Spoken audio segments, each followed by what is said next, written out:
أعوذ بالله من الشيطان الرجيم.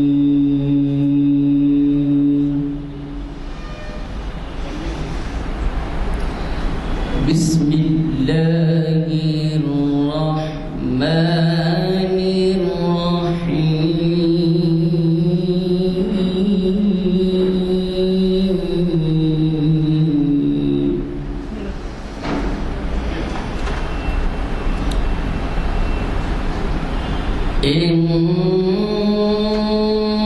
إنا أنزلناه في ليلة القدر وما أدراك ما ليلة القدر. ليلة القدر خير من ألف شهر.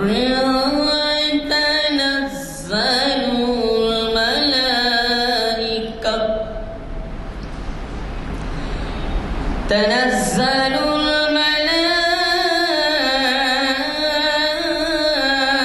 الملائكة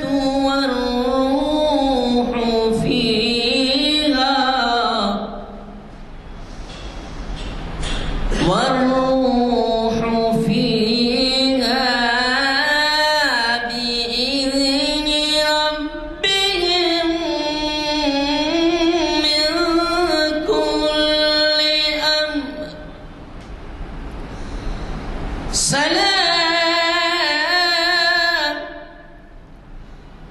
سلام هي حتى مطلع الفجر.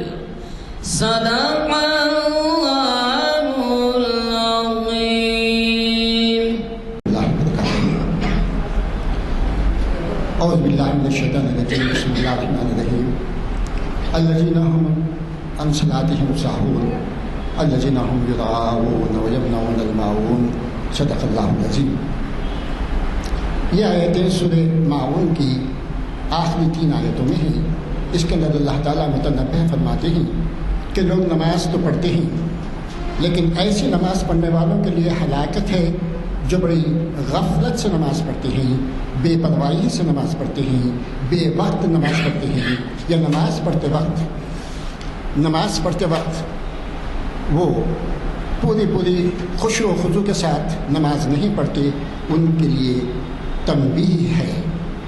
اور اکثر لوگ نماز پڑھتے ہیں صرف اس لیے کہ وہ ظاہر کرنا چاہتے ہیں کہ ہم بھی نمازی ہیں، جو ریاکاری کہلاتی ہے، جو دکھاوا کہلاتی ہے. ایسی نمازیں بے سود ہیں. اور پھر وہ لوگ جو ہے معمولی سی چیزوں کو لوگوں کو دینے کے لیے کتراتے ہیں، بخل بخالت سے کنجوسی سے کام لیتے ہیں، تو ان کے لیے بھی بڑی ہلاکت ہے، برائی ہے. اللہ تعالی ہم سب کو نمازوں کی اخلاص کے ساتھ پڑھنے کی توفیق نصیب عطا فرمائے. آج کا پروگرام الحمدللہ آج 21 مارچ ہے اور شریعت انفارمیشن کی 848ویں نشست ہے جو کانفرنس ہال جامع مسجد عالیہ گن فاؤنڈری میں منعقد ہو رہی ہے. اور آج کے مخاطب کرنے والے نامی گرامی شخصیت حیدرآباد کی جو ادبی حلقوں میں شہرت رکھتی ہیں. آپ کی سیاسی بصیرت الحمدللہ بہت ہی وسیع ہے اور اسی کے تحت آج کا بھی عنوان ہے جس کے اوپر وہ آپ روشنی ڈالیں گے. اور آپ جو ہے پروفیسر ہیں مجید بیدار صاحب. یہ مخاطب فرما رہے ہیں عنوان سے شریعت اسلامی کی اہمیت اور افادیت. میں دعوت دیتا ہوں جناب مجید بیدار صاحب کو کہ وہ مخاطب فرمائیں اپنی عنوان سے. الرحمن الرحیم. ساری تعریفیں اس ذات واحد کے لیے ہیں جس نے کائنات کو پیدا کیا، ہمہ قسم کی مخلوقات کو پیدا کیا، اس میں انسان کو فضیلت دی، اس کو عقل و فراست کے ساتھ دنیا میں بھیجا۔ یہ اللہ تعالیٰ کا بہت بڑا کرم ہے کہ اس نے انسان کو سوچنے سمجھنے اختیار کرنے کی طاقت، روکنے کی طاقت سے بھی مالا مال فرمایا ہے۔ یہ اللہ کا کرم ہے۔ اور یہ بھی حقیقت ہے کہ دنیا میں جب بھی کوئی برائی ہوئی ہے، جب بھی کوئی برا کام ہوا ہے تو اس کو روکنے کے لوگ بھی پیدا کر دیے ہیں۔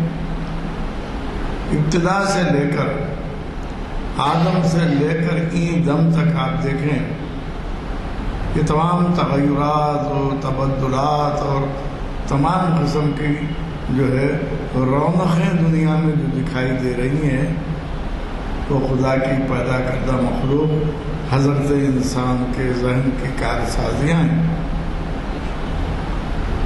کسی نے کہا تھا کہ مسلمان آج کا جو ہے جب وہ عبادت کرنے پر آتا ہے تو فرشتوں سے زیادہ اونچا مقام حاصل کر لیتا ہے، اور جب وہ خدا کی نافرمانی کرتا ہے تو شیطان کو پیچھے چھوڑ دیتا ہے۔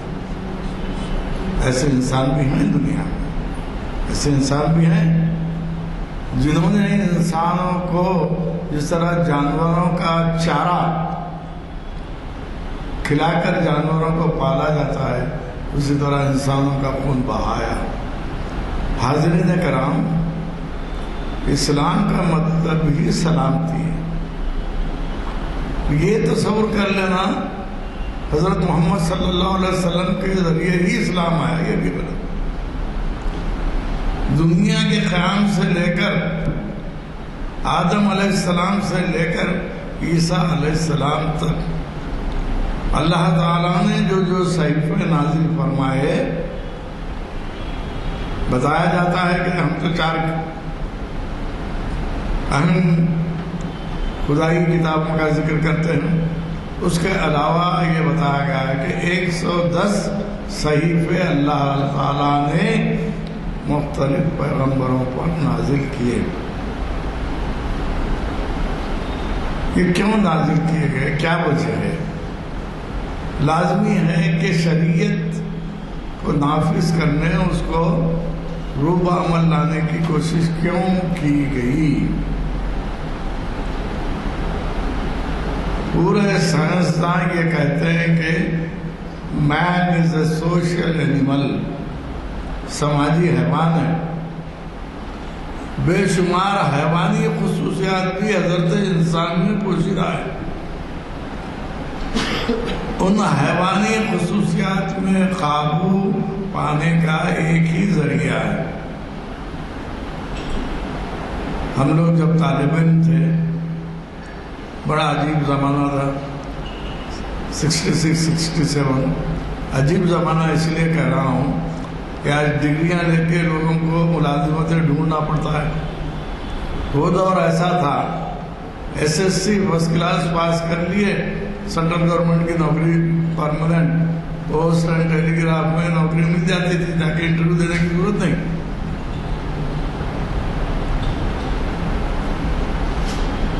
تو ہم وہ خوش نصیب ہیں کہ ہم کو کہیں جا کر انٹرویو دے کر سلیکٹ ہونا نہیں پڑا۔ تو کہنے کا مطلب یہ کہ تعلیم کی فراوانی ہے۔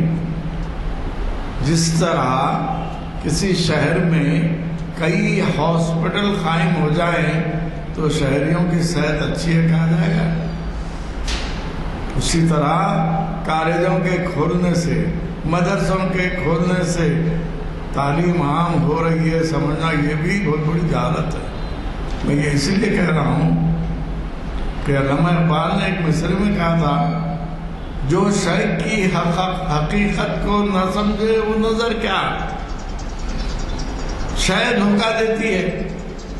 سڑک سے گزر رہے ہیں، بڑی خوبصورت گھڑی رکھی ہے، ٹک ٹک ٹک ٹک آواز آ رہی ہے، ہم یہ سمجھ رہے ہیں کہ وہ گھڑی ہے، لیکن اس کی حقیقت کیا ہے؟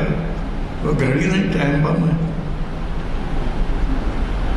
تو کہنے کا مطلب موجودات میں جتنی چیزیں اللہ نے پیدا کی ہیں وہ سب دھوکہ دینے والی ہیں. آپ عقل کا استعمال کریں گے کہ دھوکہ کھائیں گے. کیوں؟ کوئی بھی یہ نہیں کہہ سکتا کہ آئندہ ماہ رمضان کی عید کب آئے گی، لیکن ہمارا کیلنڈر بتا رہا ہے. برسا برس سے کیلنڈر کے مطابق اور کبھی غلط بھی ہو جاتا ہے. تو کیلنڈر کیا ہے؟ حضرت انسان کی فکر کا نچوڑ ہے.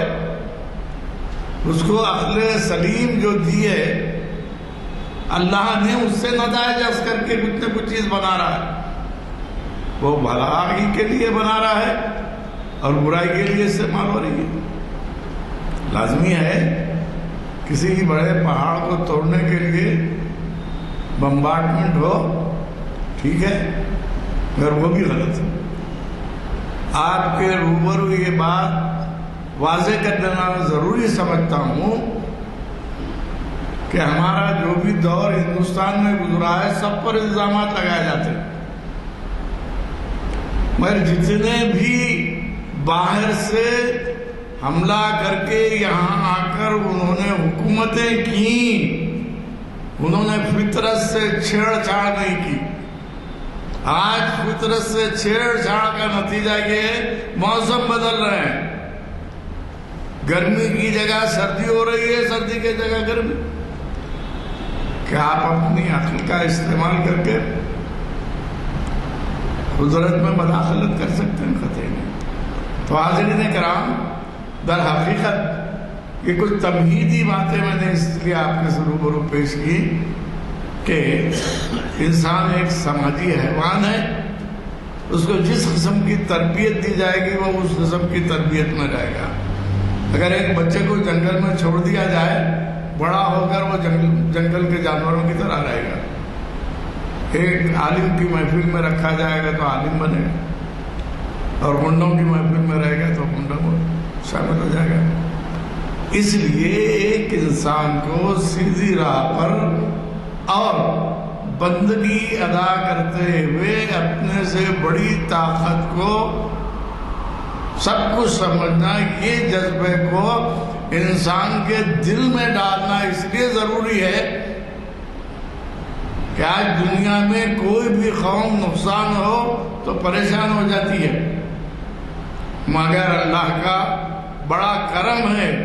بیٹے کا انتقال ہوگا اللہ کی مرضی، باپ کا انتقال ہوگا اللہ کی مرضی. فسادات میں گھر اجڑ گیا پھر بھی صابر و شاکر ہے. یہ صابر و شاکر بنانے کے لیے اللہ تعالیٰ نے شریعت محمدی کا نفاذ فرمایا. کیونکہ بندے کو کبھی صبر و شکر ہے ہی نہیں. ہم لوگ سے گھر میں پانی کی قلت تھی، ہر ایک لوٹا پانی لے کے وضو کر لیتا تھا. آج کتنا پانی ہم پانی کا ضیاع کر رہے ہیں، مگر احساس نہیں ہے ہم کو. تو کہنے کا مطلب یہ خدا نے جتنی نعمتیں حضرت انسان کے حوالے کی ہیں ان نعمتوں کو سمجھتے ہوئے اس کا موزوں استعمال یہ سکھانے کے لیے شریعت کا عمل جاری رہا. لازمی ہے کہ یہ آدم علیہ السلام سے لے کر حضور اکرم صلی اللہ علیہ وسلم سے یہ اور بات ہے کہ شریعت ہے کیا؟ اسلامی شریعت کسے کہتے ہیں؟ اور اس کو لازمی ہے کوئی اگر جو ہے ہاتھ سینے پر باندھ رہا ہے وہ بھی شریعت، اگر ہاتھ پیٹ پر باندھ رہا ہے وہ بھی شریعت محمدی. اس میں اختلاف ہو سکتا ہے. اور کون سی چیز جائز ہے کون سی چیز ناجائز ہے اس کے بھی اصول بتا دیے گئے.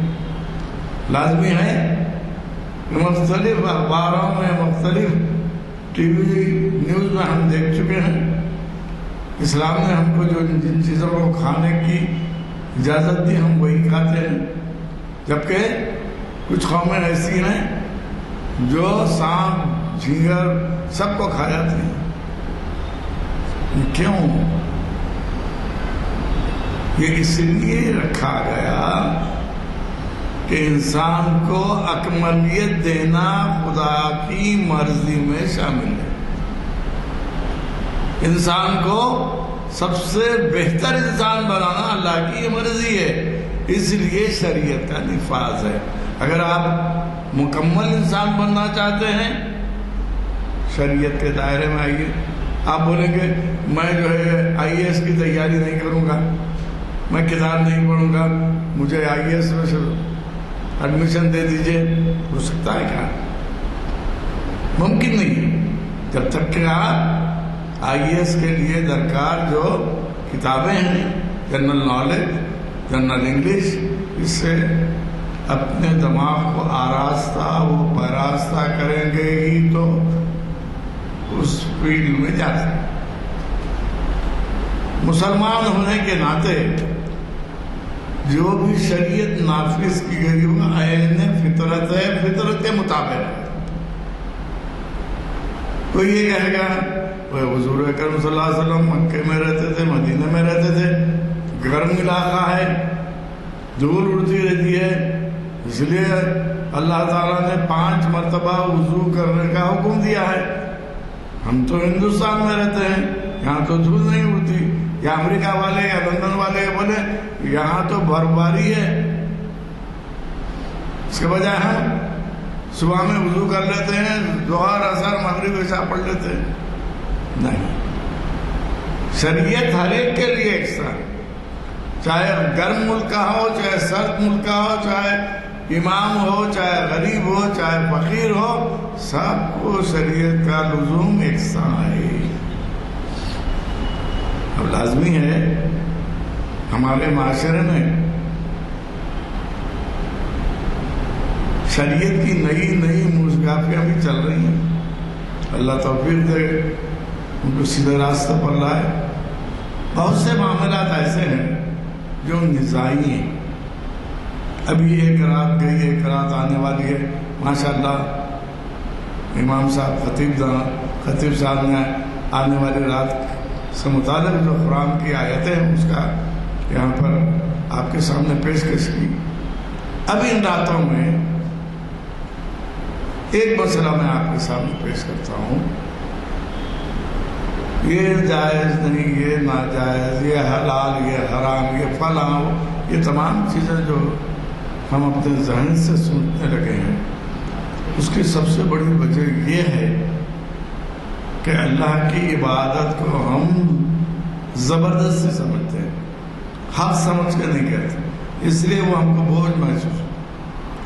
اگر فرض کیجئے ایک اہم واقعہ ہے، اس کی طرف اشارہ کر کے شریعت کیا ہے اس کی طرف اشارہ کرتے ہوئے میں آپ کو بتاؤں گا. امام اعظم ابو حنیفہ کے شاگرد رشید تھے، بہت بڑے عالم فاضل. پوری دنیا میں حنفی مسلک، حنبلی، مالکی، حنفی، یہ سب جو ہے مسالک موجود ہیں. مگر دنیا میں سب سے بڑی تعداد مسلمانوں کی حنفی مسلک کے لوگوں کی ہے. آپ حنفی مسلک تھے. ہم جس انداز سے نماز پڑھتے ہیں، حنفی مسلک الگ ہے، شافعی مسلک الگ ہے، مالکی الگ ہے، حنبلی الگ ہے. یہ مسالک الگ کیوں ہوئے؟ جیسے فرض کیجئے میں یہاں بیٹھا ہوا ہوں، اب مجھے چار مینار جانا ہے تو مختلف راستے ہیں، میں اپنا راستہ چن کے جا سکتا ہوں، آپ کو کوئی پابندی نہیں ہے. آپ جو ہے چار مینار جا رہے ہیں تو کوٹھی سے ہوتے ہوئے جائیے، ایسی کوئی پابندی نہیں. الا یہ کہ حکومت کی طرف سے یا روڈ بائنڈنگ وغیرہ ہو رہی ہے، کوئی پابندی لگائی جائے تو یہ راستے جو ہے یہ چاروں ائمہ نے جو شریعت کے راستے کھولے ہیں وہ انسانوں کو سہولت پہنچانے کے لیے. اب شیعہ مسلک بھی ہے، ان کا جعفری مسلک ہے، فقہ جعفری ہے. جعفری مسلک کے ان کے اپنے کئی معاملات ہیں، کئی مسائل ہیں. تو جو جس مسلک کا ماننے والا ہے، اب آج جو نا اہل حدیث کا فرقہ آ گیا، اہل حدیث کا آ گیا، اہل قرآن کا آ گیا. ایک چیز جو میں آپ سے کہنا چاہتا ہوں جس پہ جو ہے عالمی سطح پر اختلاف ہے، میں بتا رہا تھا کہ جو ہے حضرت امام اعظم کے مرید و خلیفہ امام مالک کے گھر پہنچے، انہوں نے کافی اہتمام کیا، کھانا وانا کھانے کے بعد حضرت بستر پر لیٹ گئے۔ اب امام مالک کھڑے ہو گئے، عبادتوں میں مشغول رہے، الا یہ کہ تہجد کا وقت آ گیا۔ حضرت اٹھے اور تہجد کی نماز پڑھنے لگے۔ ان کو تعجب ہوا، یہ آدمی تو سو رہا تھا، بغیر وضو کریں گے؟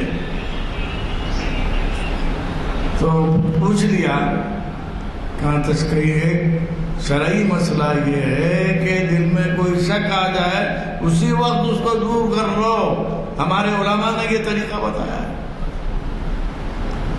تہجد سے فارغ ہوئے تو پوچھا، حضرت آپ تو سو رہے تھے، بغیر وضو کرے کہ تہجد کی نماز پڑھ لی آپ نے؟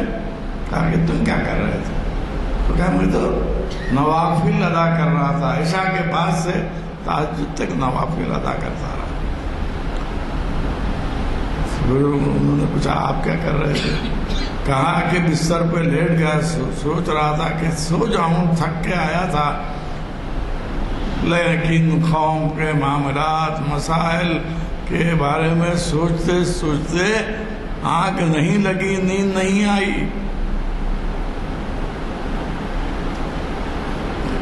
سو نہیں سکا۔ اچانک دیکھا کہ آپ تہجد پڑھ رہے ہیں تو میں بھی اٹھ کر تہجد پڑھ لیا۔ امام مالک کہتے ہیں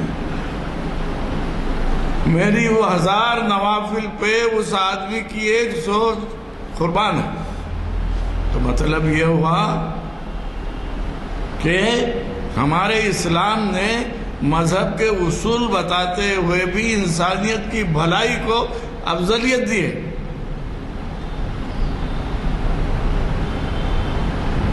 کرو مہربانی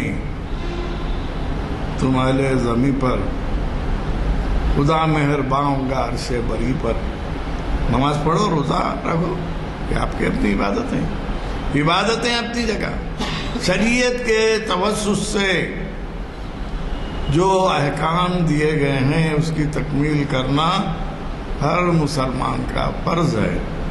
لیکن یہ شریعت کے معاملات میں بعض چیزیں بہت تھوڑی دیر کے لیے ہم سوچتے ہیں، کیونکہ دنیا کے معاملات ہم کو غلط سکھاتے ہیں، مذہب غلط نہیں سکھاتا، سچائی کے لیے جان دینا سکھاتا ہے۔ امام حسین اس کی مثال ہے۔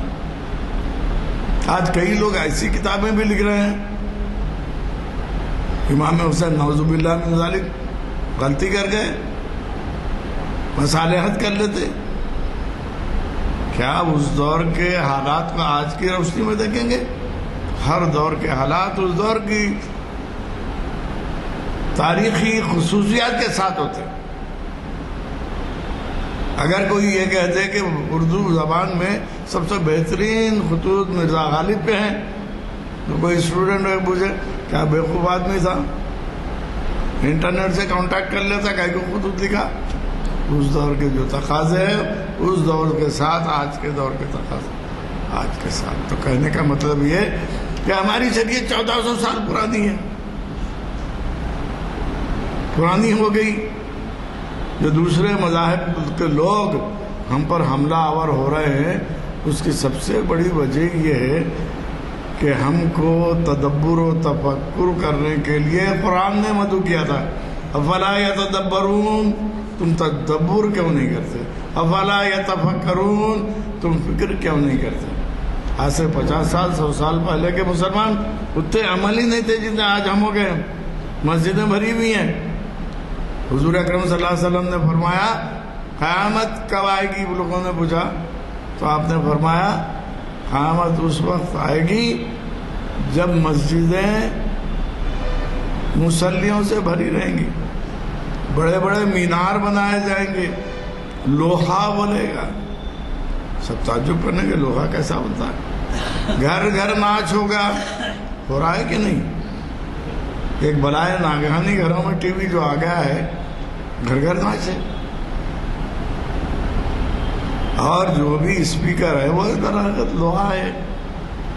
تو کہنے کا مطلب یہ کہ ہم کو 1400 سال پہلے قرآن مجید سے تاکید کی گئی ہے کہ یہ راستہ اختیار کرو۔ ہر نماز میں، ہر رکعت میں اہدنا الصراط المستقیم برابر پڑھتے ہیں، اہدنا الصراط المستقیم پہ جانا نہیں چاہتے۔ دیکھیے پورے معاشرے میں یہ چیزیں آ گئی ہیں، شریعت کو ایک طرف رکھ دیا گیا ہے، اور پورے مسلمان اپنی عیش پرستی کو اہمیت دیتے ہیں۔ لازمی ہے، یونیورسٹی کے ایک پیون کا بچے کا عقد ہے تو جا کر ایک لفافہ دیں گے، تو پروفیسر صاحب کے بچے کا عقد ہے، بڑے سے بڑا طور پر یہ اسلام کی شریعت کا احکام کی تابعداری ہے۔ جس کے پاس نہیں ہے اس کو دو۔ گھر میں بچے بیٹھے ہوئے ہیں، بچے سب ضد کر رہے ہیں، وہ گرمی بہت ہے، آئس کریم 500 روپے کی آئس کریم کھلا دیں گے بچوں کو، کہ غریب کو 500 روپے کی مدد کریں گے کیا؟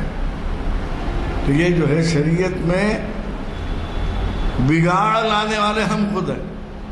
پہلے تو شریعت کا مطالعہ ہے ہی نہیں، اور دوسری چیز یہ ہے کہ ہر دور میں اللہ کے بندے پیدا ہوتے رہے، تمام شریعت کا معاملہ وہ سب عربی کتابوں میں ہے، لیکن دنیا کی اہم کتابوں میں، اہم چیزوں میں ہر جگہ مقام اور موقع کے لحاظ سے، ضرورت کے اعتبار سے شریعت میں ایسی چیزیں شامل کی گئیں جو دین میں مداخلت نہ ہو۔ ایک بات یاد رکھیے، اگر ہندوستان کا مسلمان قوالی سن رہا ہے، سماج سن رہا ہے اسلامی طریقے سے ناجائز، آپ بولنے والے کون بھائی؟ فیصلہ کرنے والے آپ بھائی اللہ ہے۔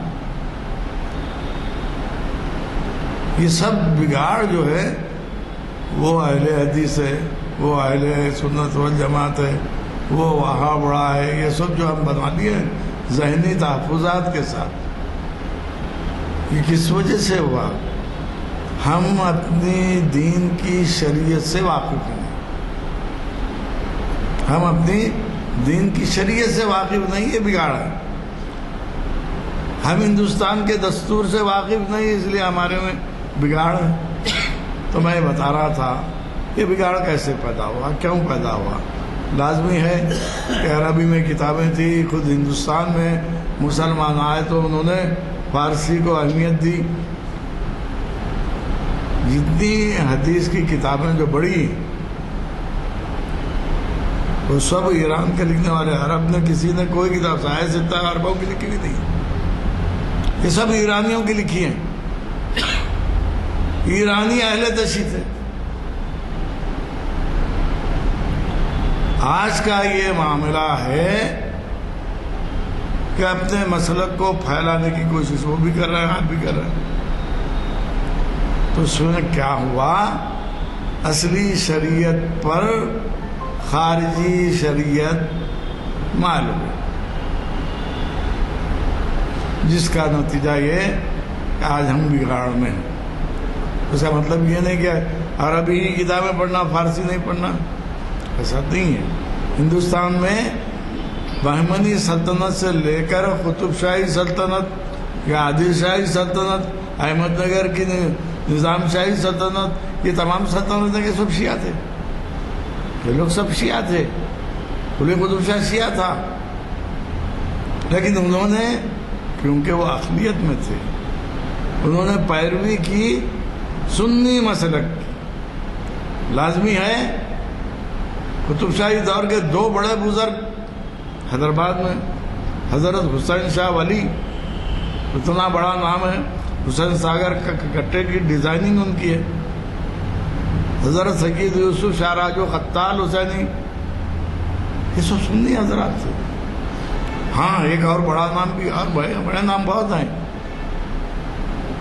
جو میر کا دائرہ کہلاتا. اہل تشیع تھے میر مومن صاحب، میر مومن چپ اہل تشیع تھے. انہوں نے اہل تشیع کی سنت کو لاگو نہیں کیا. وجہ کیا ہے؟ اسلام کی تعلیم شریعت کا حق ہے کہ جو جس مذہب پہ ہے اس کو ستایا مت کرو. دیکھیے اسلام کی حقانیت اور اس کی خصوصیت دیکھیے، کسی بھی شخص کو مارنا ظلم ہے، انسانیت کو قتل کرنے کے مترادف ہے. ہندوستان میں مسلمان حکمرانی کے لیے آئے، یہاں شوہر مرتے بیوی ستی ہو جاتی تھی، ہوتی تھی کہ نہیں؟ ستی کی رسم تھی. مسلمان اپنی شریعت کو نافذ کر کے ستی کی رسم بند نہیں کرے کیا؟ جو قوم جس مذہب پر ہے اس کو اس پر قائم رکھتے ہوئے اپنے مذہب کی تابعداری کرنا، یہ ہے شریعت. اسلام نے یہ سکھایا ہے. واقعات تاریخ میں بھرے پڑے. ہم کیا سمجھتے ہیں؟ ہم جو مسلک لے کے چل رہے ہیں وہی سب کچھ ہے، باقی 3 مسالک غلط. کوئی غلط نہیں، غلط ہیں تو ہم ہیں. تو میں بتا رہا تھا کہ ہندوستان میں مسلمان آئے تو اپنے رولس انہوں نے لاگو نہیں کیے. اسلام نے شعار کو استعمال نہیں کیا کیونکہ یہاں کی اکثریتی آبادی اسلام سے ناواقف تھی. جب تک کہ اسلام سے ان کو واقفیت، اگر جو ہے تلوار سے پہلا، اگر جو 17 حملے کیے اور جو مندروں کو تباہ کیا کہا جاتا ہے، تو دیکھیے سنسکرت ادب کا مطالعہ کیجیے. ان کا سب سے بڑا جو گرو تھا چانکیہ. چانکیہ کی پوری ایک کتاب ہے سنسکرت میں، ہندو مندروں کو کیسے لوٹا جائے. اس کو کیا بولیں گے آپ بی جے پی کے لوگ؟ وہ آپ کے مذہب کا مطالعہ کر کے آپ پر حملے کر رہے ہیں. حد یہ ہے ہماری مسلم قوم اتنی گئی گزری ہو گئی کہ ایک ٹی وی چینل پر پتہ کا فتویٰ، کسی کو فتویٰ دینے کا حق ہے؟ پھر ٹی وی چینل نے فتویٰ کیوں استعمال کیا؟ اخباروں میں اس کے خلاف لکھا جانا چاہیے تھا، احتجاج ہونا چاہیے تھا. نہیں ہوا. کیوں نہیں ہوا؟ مری ہوئی قوم ہے. زندہ قوم کی کوئی نشانیاں ہے ہی نہیں نا، شریعت سے واقف بھی نہیں ہے.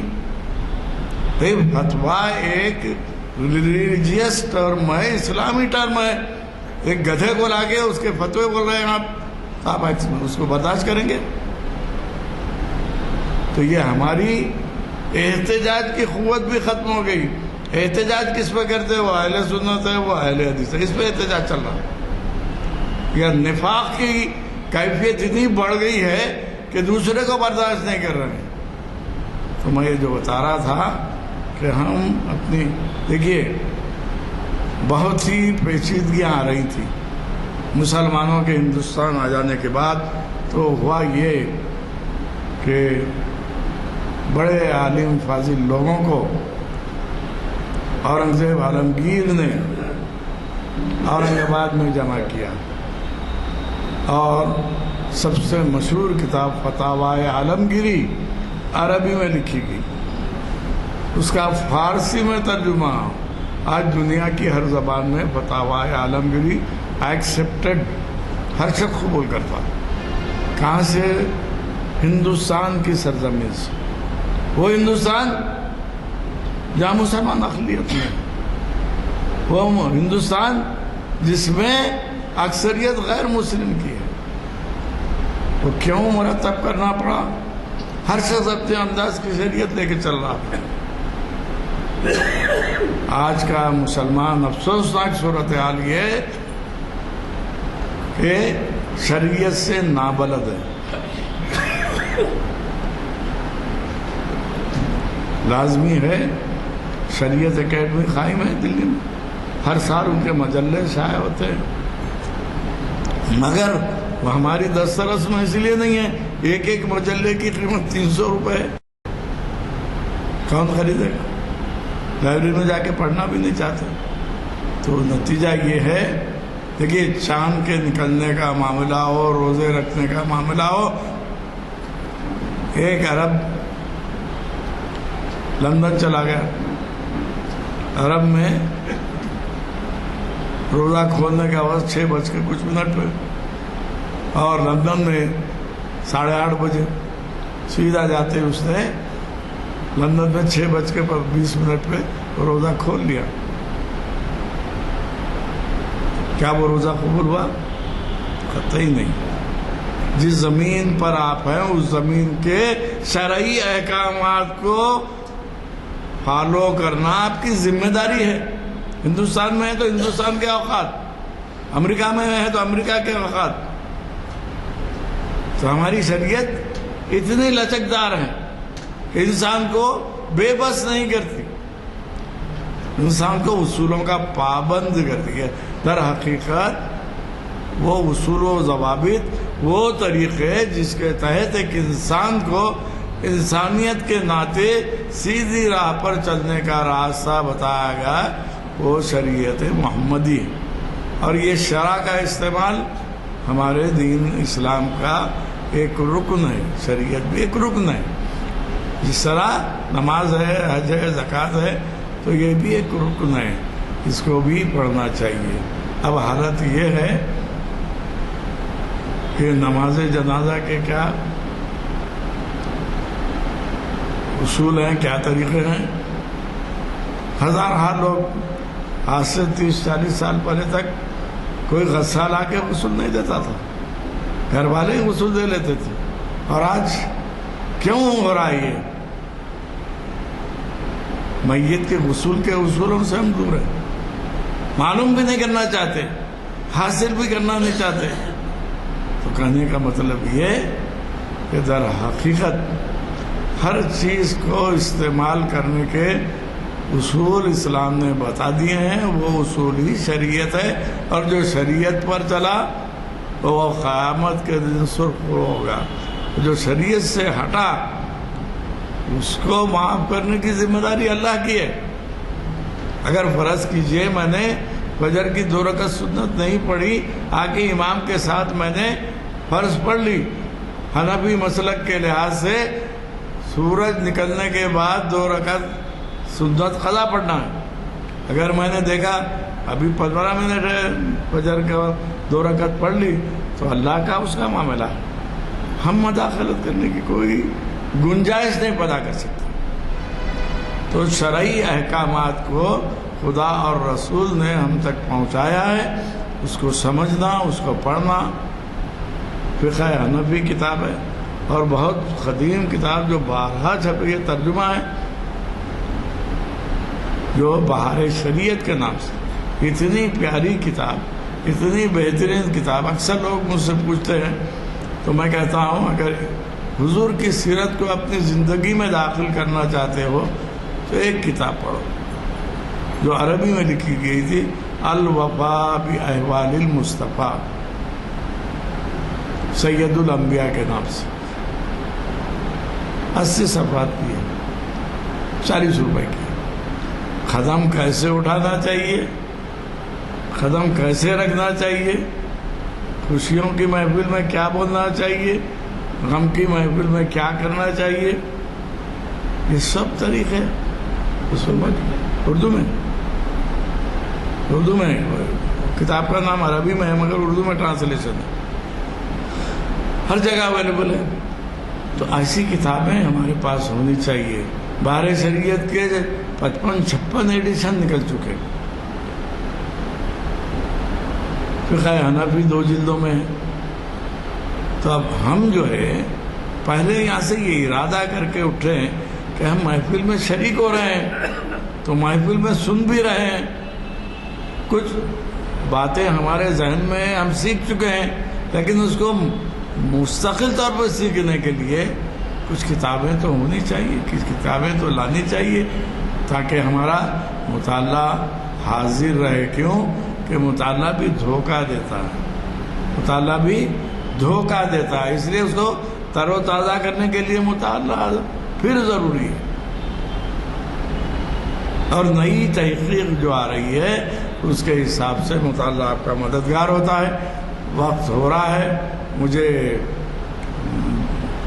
بڑی مشکل یہ ہوتی ہے کہ میں موضوع سے ہٹتا نہیں ہوں، لیکن موضوع سے متعلق ذیلی اتنی چیزیں آ جاتی ہیں کہ اصل موضوع پر جو ہے، اور میں شریعت کے احکام وغیرہ اس کی اہمیت افادیت اپنی جگہ ہے، ہر مسلمان سمجھتا ہے، مگر اس کو روح و عمل لانے کے لیے اس کو ضرور شریعت کی کتابیں پڑھنا چاہیے، تبھی وہ صحیح طور پر شریعت پر نافذ العمل ہو سکتا ہے.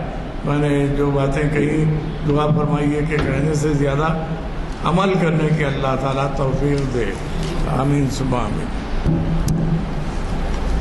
السلام علیکم حضرات. رمضان کی آمد ہے.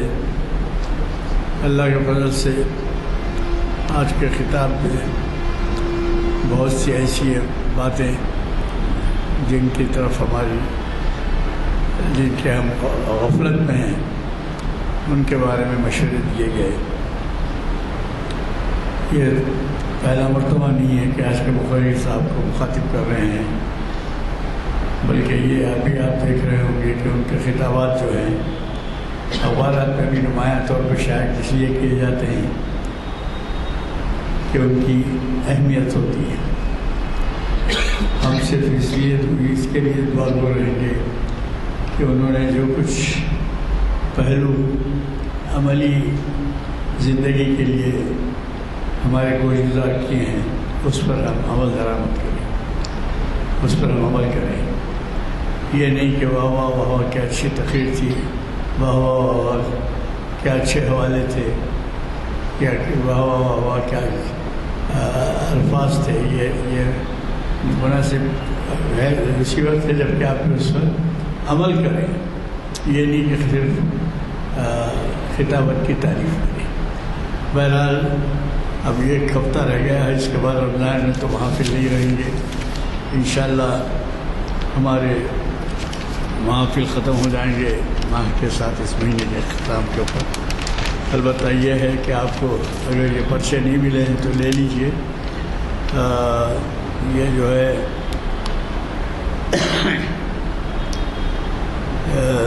21 مارچ کا پروگرام ہو چکا ہے اس میں. البتہ 22 مارچ کو جو ہے درس تجوید و قراءت کلام قرآن پاک حافظ محمد تنویر عالم صاحب امام جامعہ مسجد مرکزی ہال میں درس تجوید قراءت و قرآن پاک 673ویں نشست مخاطب کرے گی. اور اسی طریقے سے 4 شنبہ یعنی کل نہیں پرسوں بعد اثر جاوید نامہ اور دانتے کی ڈیوائن کامیڈی کا تجزیہ. آپ نے انہیں کئی بار سنا ہے ڈاکٹر لقاء الحق کہ وہ شخصیت ہیں جو جرمنی میں 20 سال گزار کے آئے ہیں، اور ہمیں اس سے پہلے کئی مرتبہ ہماری اپنی صلاحیتوں سے انہوں نے ہمیں استفادے کا موقع دیا. اور یہ محفل اقبال شناسی کی 1068ویں نشست ہے. 4 شنبہ بعد اثر 23 مارچ. مجھے قوی توقع ہے، اور ظاہر ہے کہ ماہ رمضان میں ہمارے محافل بند رہیں گے، تو لہذا کوشش کیجیے کہ 23 مارچ کے بھی جو 23 مارچ کا خطاب ہے اس میں آپ عمل کریں. میں چونکہ محفل ختم ہو رہی ہے اس لیے دعا کی گزارش کرتا ہوں. اللهم صل على سيدنا مولانا محمد وعلى آل محمد وبارك وسلم. ربنا آتنا في الدنيا حسنة وفي الآخرة حسنة وقنا عذاب النار. اللهم احفظنا من كل بلاء الدنيا وعذاب الآخرة. اللهم إنك عفو وتحب العفو فاعف عنا يا كريم. رب اجعلني مقيم الصلاة ومن ذريتي ربنا وتقبل دعاء. ربنا اغفر لي ولوالدي وللمؤمنين يوم يقوم الحساب. ربنا آتنا فی الدنیا حسنۃ وفی الآخرۃ حسنۃ وقنا عذاب النار بفضل سبحان ربک رب العزۃ عما یصفون وسلام علی المرسلین والحمد للہ رب العالمین.